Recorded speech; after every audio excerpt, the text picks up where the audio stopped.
Hello, good afternoon. We start with breaking news. An unlicensed driver who inhaled laughing gas moments before he struck and killed an elderly cyclist has been sentenced to more than 11 years in a young offenders institution.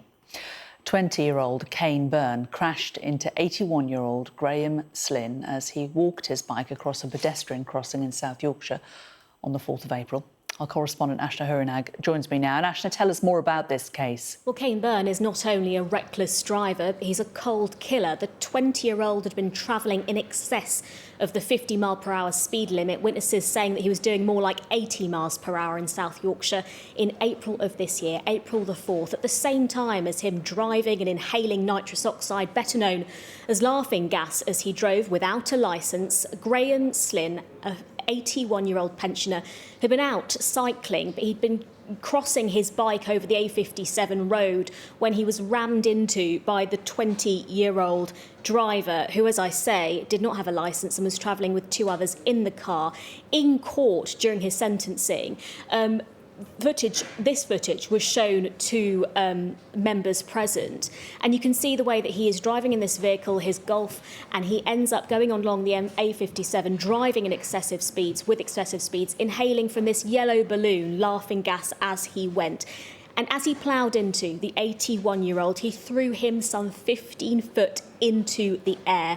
And crucially, Byrne did not stop. He instead sped off with his tyres screeching. And as you can see in that image there, smoke being left at the scene as his tyres went as fast as that. And you can see the way that he was driving recklessly. Footage, as I say, that was described by the judge during this sentencing as being reckless. Now, Graham had been about to celebrate his diamond wedding anniversary alongside his wife. And his wife told the court when she read her victim impact statement at the end of last week that almost 60 years of marriage had been wiped out by the defendant.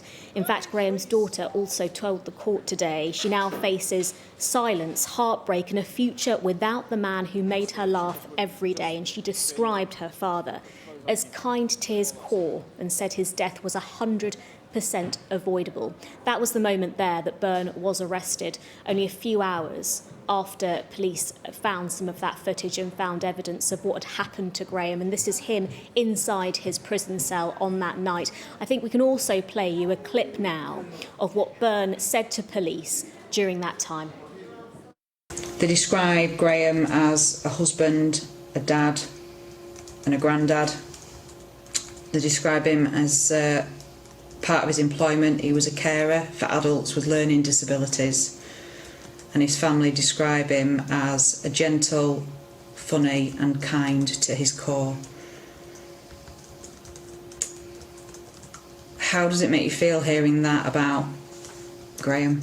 Oh, come on. So as you can see there, no response from Byrne as that was read to him, that Graham was a loved grandfather, father to at least of his two grandchildren, but also he had multiple children as well. We heard from the judge, Jeremy Richardson KC, that after killing Graham, the defendant went about his business without a care in the world. Well, Byrne, now 20 years old, he himself, a father of two, has now been jailed for 11 years and 6 months, as the judge in this case described this case as bad as it gets.